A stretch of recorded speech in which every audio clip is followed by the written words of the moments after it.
Welcome everyone to the Southside Koro. My name is Vincent Tyrone Vitalino, and on this amazing episode, Will, I know you're at the back giving me a good cheeky wink. Amazing guests from New Japan Tamashi as well as Fale Dojo, Richard Mulu. What are your thoughts about this episode that we just did?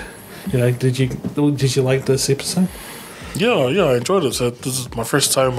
It's my first time doing something like this. So, I don't know if it's showing through, but I am kind of nervous. I was kind of nervous for it, but now I'm comfortable and get to be me. It's nice to be me and be out of character. So. No, that's cool, man. No, I enjoyed this episode and I enjoyed interviewing you. So thank you for coming, and I hope you enjoy this episode as much as I do. See you then.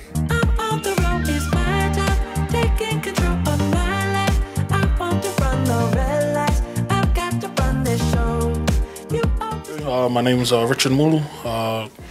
I stay here in Otawa, but I grew up most of my life in West Auckland. So I actually moved here in 2015. So I don't know if that makes me a... No, you're official Otarian. No, you're official Otarian, brother.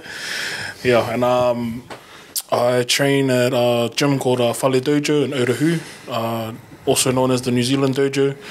And we are under the banner of New Japan Pro Wrestling. And we are... there's only 3 schools in the world, so that would be in Japan, Los Angeles in America, and here in New Zealand. So, and I'm trying to make it big, trying to make it to New Japan. Nice. And for the viewers out there, how important it is to have a dojo in New Zealand, because I know that LA Dojo has been out there for almost nearly 5-6 years now, right? Run by someone by the name of Katsuyori Shibata and his team, and then you got the boys who were trained, who had trained Tox Fale. So for you, how big is it for New Zealand to have that gym instead of Australia, which has a bigger fan base? I think it's real important and great that we have the dojo here in New Zealand, just to open up doors for those who want to pursue a career in wrestling, such as myself. Australia's they are big on wrestling, but I think we're fortunate to have the dojo and what Fale-san's done to bring the dojo here. Wow. There's a lot of talent that are here in New Zealand that needs to be seen and that we need to take around the world. So, obviously wrestling's dominated by America, the UK and that. But, one time back in the days, New Zealand and Australia was the biggest attraction for pro wrestling. No, so absolutely. We're just trying to bring that back. So, and Fale has certainly opened the doors for us. No, absolutely. And Will, our producer over there, he lived those days at the back, old wrestling bushwhackers, the first person that you can think of, the first group you can think of in terms of wrestling. And, you just see them walking out like that, and, in the WWF, right?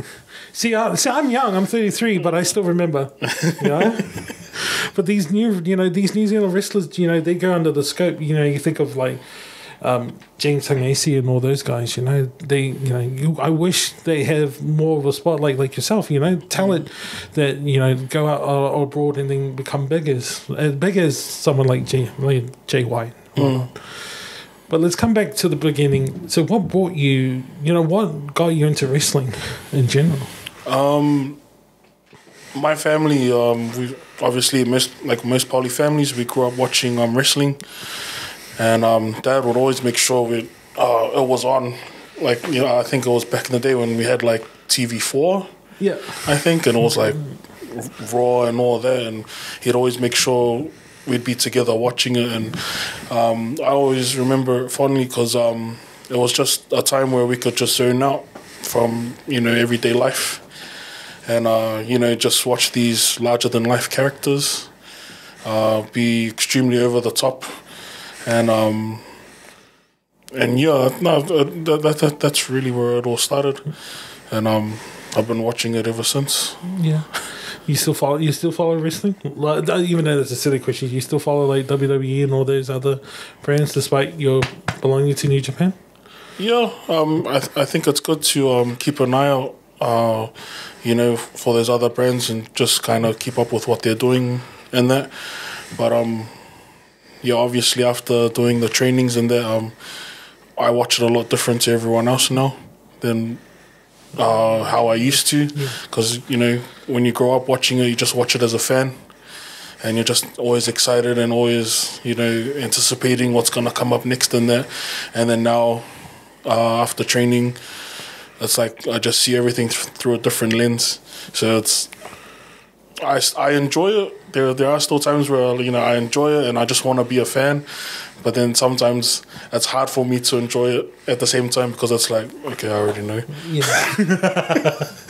Yeah, you're already at that point where you're like, that's I already read the run sheet, I already know what's going on. And that's the cool thing that you're working within the system, right? You're working within the wrestling system, and that's really cool.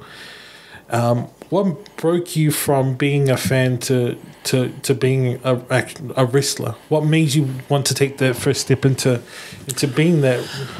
What got you to do the training and whatnot? It was my mom.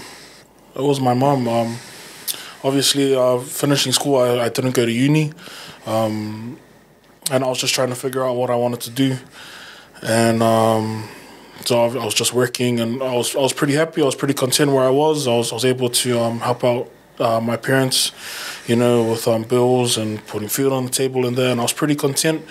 And then our mom just pulled me aside one day, and she just simply asked me, "Am I happy?" And first answer was, "Yeah, of course. I'm able to help you guys. I'm able to go to work, got a roof over our head, and all that." And she's like, "Yeah, but are you happy with what you're doing? Is this working where I'm at now? What I want to do for the rest of my life?" And then, that's when I just had to just sit down and kind of reflect on everything. And then, and the first thing that popped up that I wanted to do was wrestling. And it was such a long shot every time I think back, it's like, it's just such it just seems so distant to try and, because there's only a certain amount of promotions that are in New Zealand now. And I don't know all of them, but, I think it was just trying to get a place where I could learn how to wrestle properly and understand the business and that. And when I was looking for the school, Fale Dojo just popped up. And No, that's perfect. And you're right. Then you got IPW, SPW, just recently Maniacs United that just opened up their doors and whatnot.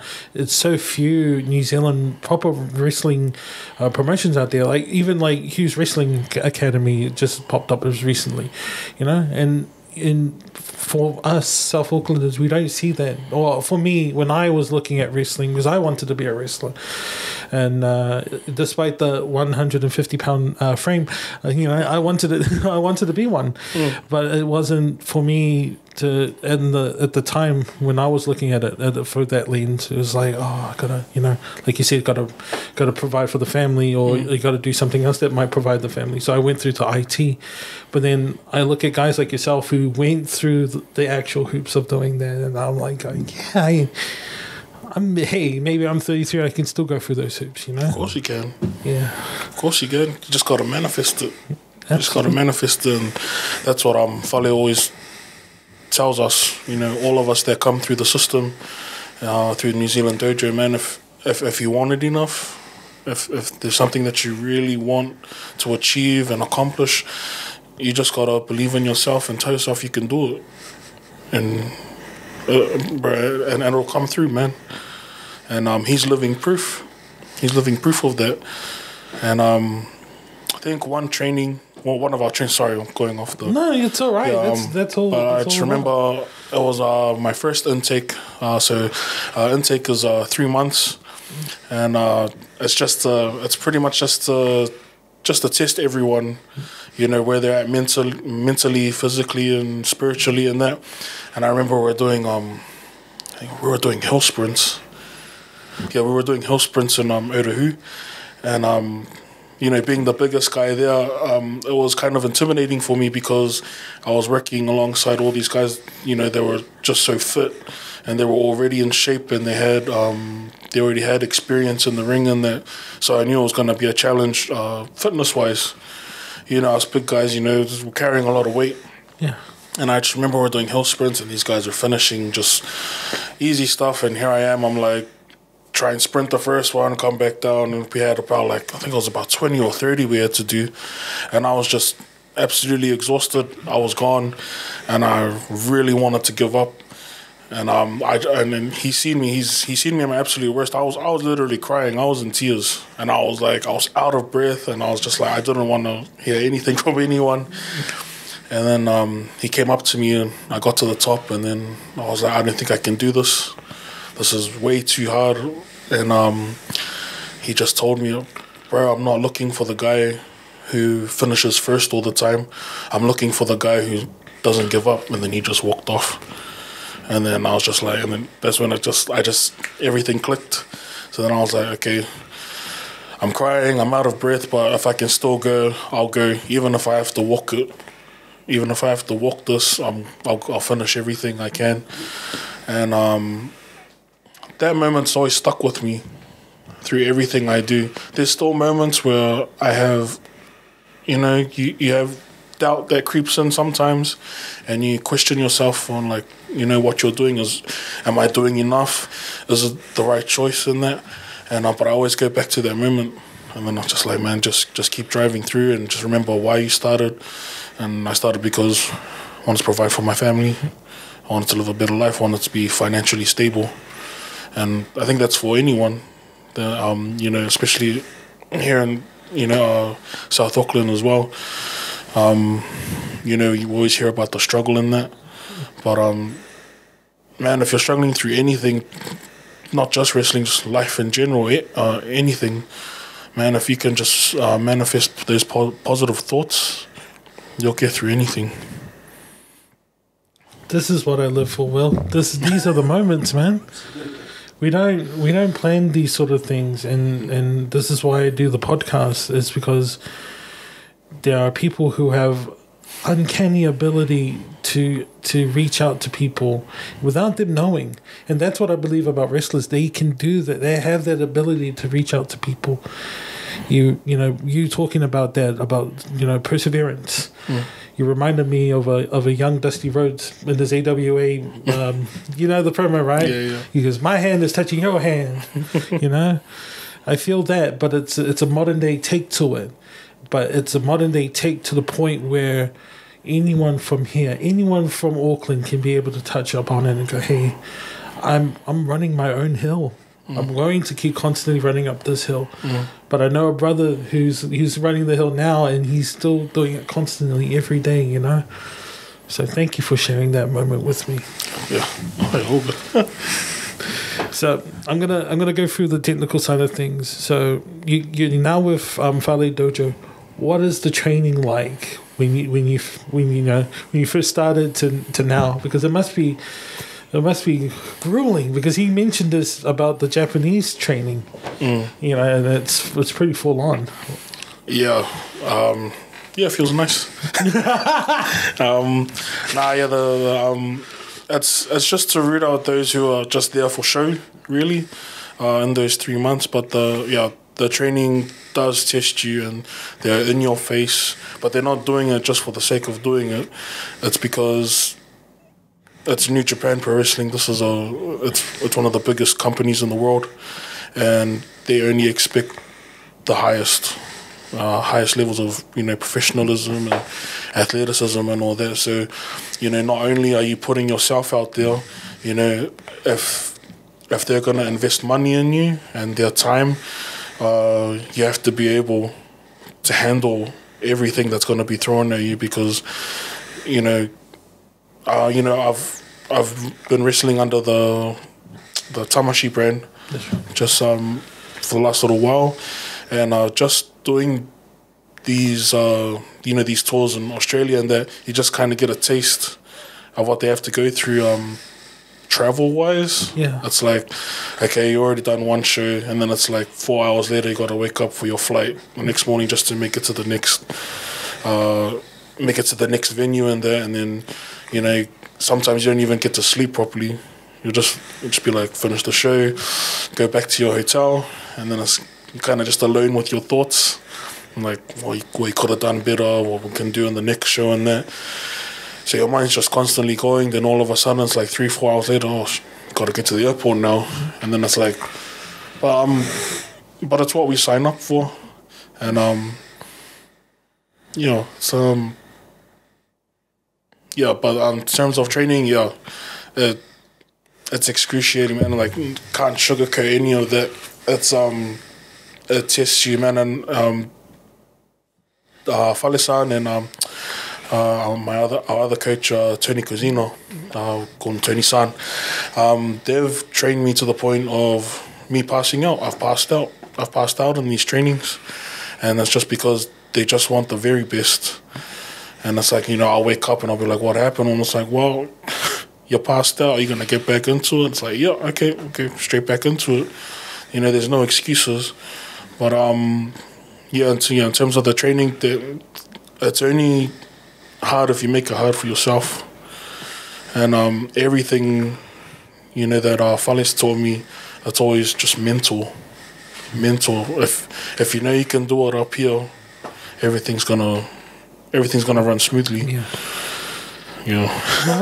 No, because like you said, I can reference point back to Tox Fale's episode when I interviewed him, and he was like, I'm a big rugby player. I went to Japan and did the rugby thing, and then I had a friend call me up to New Japan, and this is him telling me, and he told me that he struggled as well, and that you validating it is it brings a little more bigger picture, because a lot of people who see wrestling, you go, it's what insert thought here, and you never know how much training that a wrestler does in terms of to bring that sort of entertainment, and it's a lot, honestly, and you go through a lot when we see you wrestle or we see Tox wrestle, because it's for me watching it, my feelings about wrestling, especially the Japanese style, is all about if you can't feel.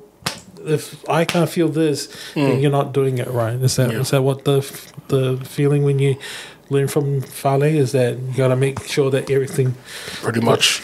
Everything we do in the ring has a reason. That's what we do. We just want to make sure everyone feels that emotion, feels what we're feeling when we're struggling. We're trying to tell a story in the ring, but we're just doing it with our bodies, really. Yeah. And it's like, the Japanese way of wrestling is really unique. I grew up watching Raw and all that, and they still they can still do that as well, with the way they wrestle as well. But I don't know, the thing with Japanese wrestling is it's just different. It just feels different. And I think just the way they wrestle, that's what attracted me even more to the brand as well. There's a lot we got to go through, but we do it because we love it. Yeah. So you're doing your trainings, and you're doing your rough shop with Fale and Tony. Could you briefly explain how did it feel going through your first match? What went through your mind on that day when you were preparing yourself for your first match? Yeah, so that would be the Tamashii show in Christchurch. Yeah. That was against Michael Richards. I was a nervous wreck.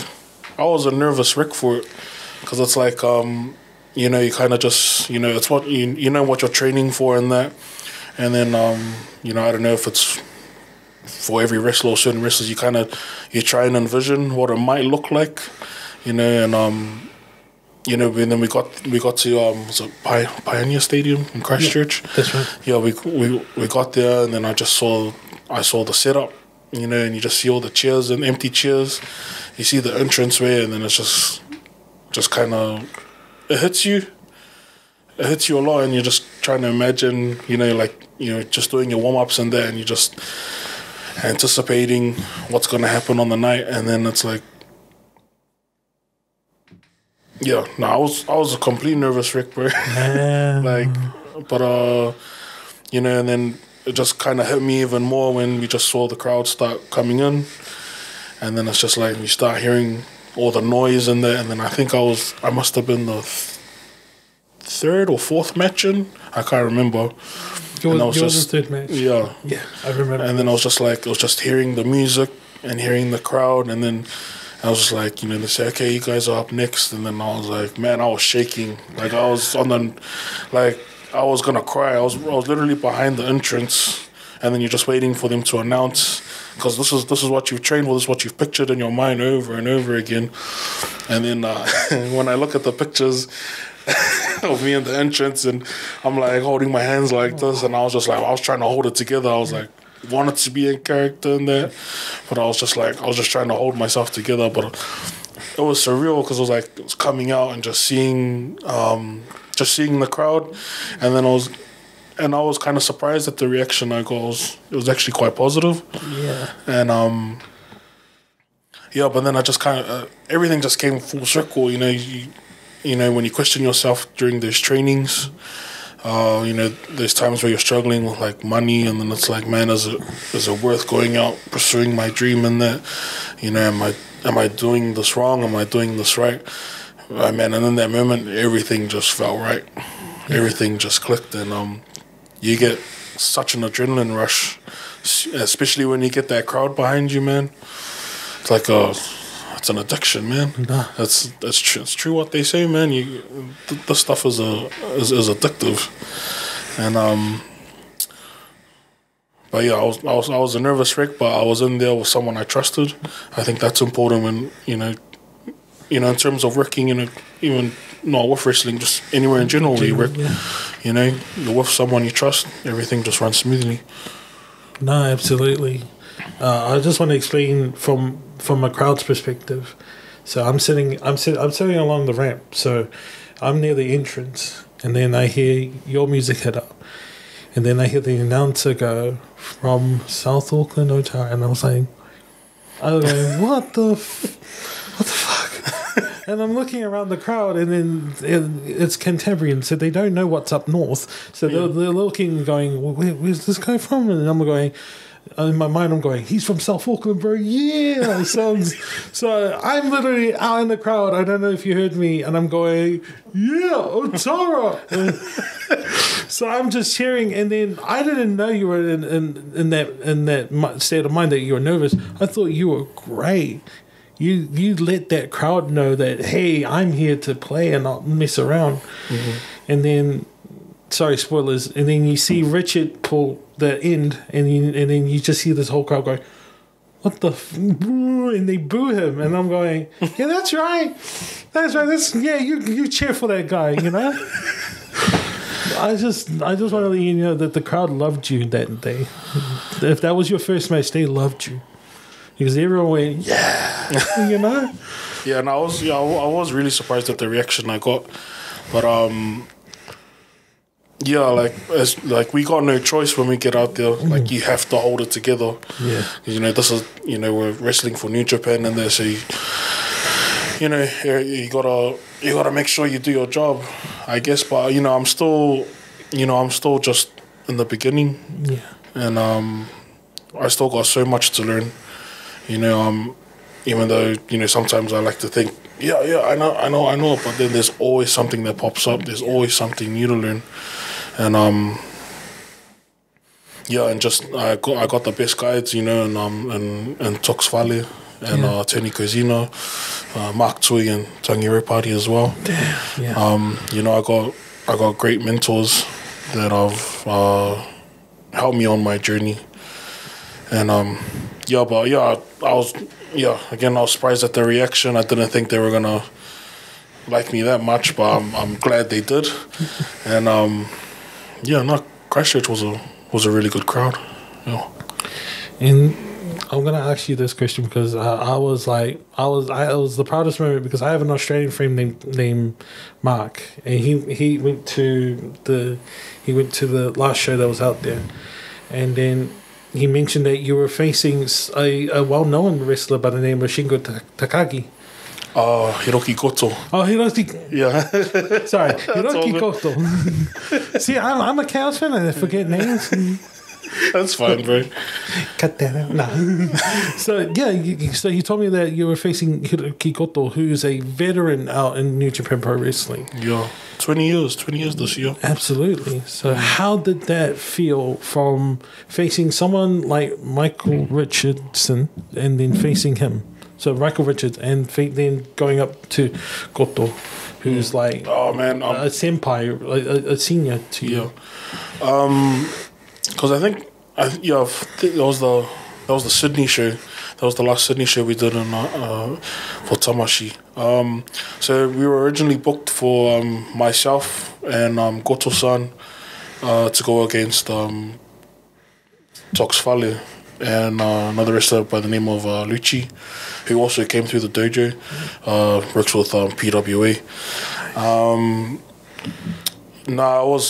It was nervous because like the card changed the morning of, due to Lucci having an injury, and I was just told, hey, I hope you're up for singles, and then you just gotta say yeah, ready for anything, and then I get told that I'm going against Goto, and then I have to quickly watch more film now because I'm watching film and seeing the way he works, in his tag matches, and then the morning on, say, okay, you got him in the singles now.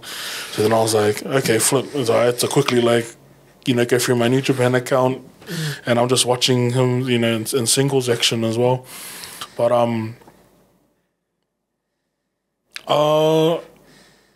I think I would have been. I was a nervous wreck for that as well, because I didn't think my fifth match would be against someone of caliber of Goto-san. Yeah. But man, working off that guy, bro, that's the level That's the level I wanna achieve. Yeah, is that level, and you're just like backstage with him, and then you're just talking with him, and he's just trying to be respectful, and he's just like, just relax. Just relax, but it's like, you want to do your job properly, But going against Goto-san, it was an honor. It was an honor. If anyone told me that my sixth match was going to be against Goto-san, I never would have believed you. But like I said before, these are the doors that the Fale-san's open for us. Yeah. Bringing the dojo here, and now making Tamashi, the brand for Australia, New Zealand, Oceania. So, anything can happen if you just put your head down, you just work. You just work and you show that you love what you do, you're passionate. And, some people, they work hard, and they always try and look for that validation, and it's good to have that every now and then, you're doing a good job, but you have to understand that, man, everyone's always watching. Everyone's always watching. Because, I get like that too, and I'm guilty of it as well. Because, you're doing a good job, and then you're just wondering, it's like, man, no one's saying anything. Like, I'm doing this, I'm doing that. And then you're just like, no one's telling me I'm doing a good job right now. And then that's when sometimes your work either kind of just drops, because you're like, okay, no one's even noticing and that. But then it's those moments where that's where it really counts for something.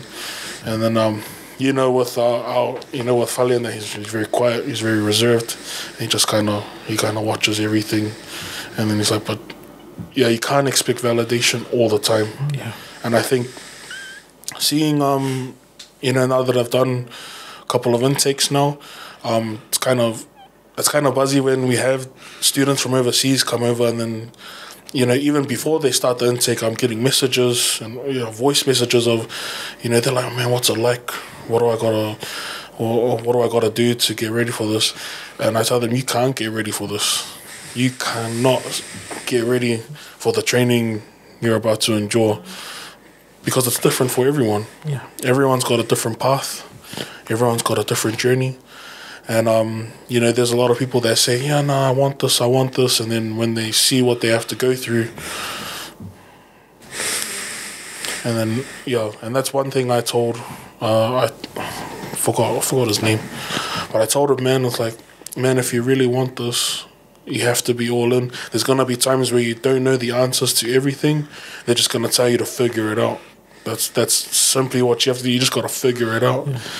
And a lot of them, they look lost, and they don't really understand that.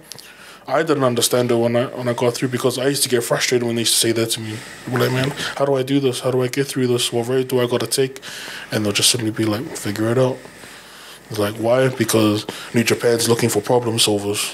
They're not looking for people, like, oh man, I have to hold his hand every time, or I have to tell him he's doing this every time. Yeah, they're not looking for that. And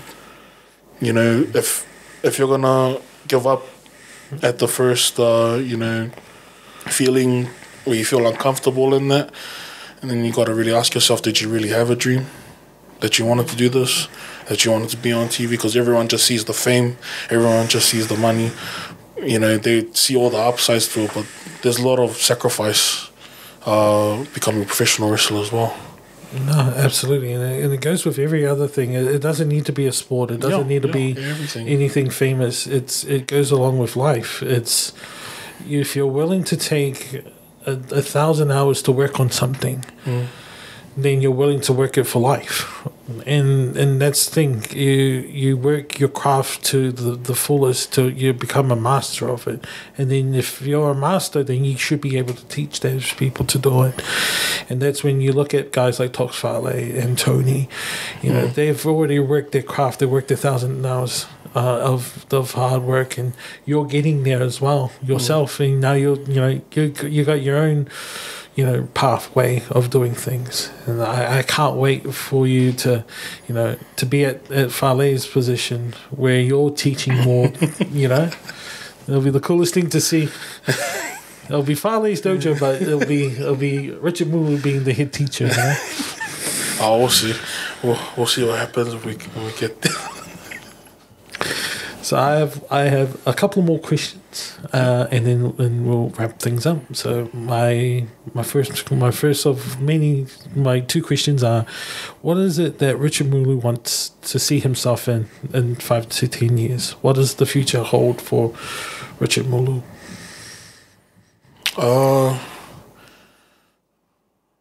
Just being financially stable. To be financially stable, to have my own place. Just to see the ones I love just happy, and that I can provide.